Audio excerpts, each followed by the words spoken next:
Hi guys, so samahan niyo akong i-try itong base booster ng Sunny's Face. Nasa 1 week na tatong product na to sa akin and hindi ko pa siya natatry. So ngayon itatry natin siya. Pala yung kanyang box and as usual talaga sa Sunny's Face. In fairness naman din talaga, aesthetic lagi. Yung shade ko pala is base 02. So ito pala yung pinaka-packaging niya. Sobrang bugs talaga ng packaging mga B.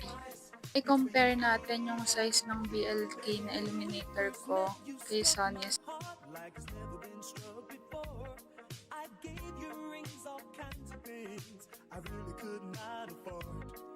So ngayon wala pa akong nalalagay na kahit ano. Unahin natin itong Sonys Face ng base booster nila. This side yung may base booster. And ito naman yung wala. So try naman natin siya sa isang side ng face ko with brush.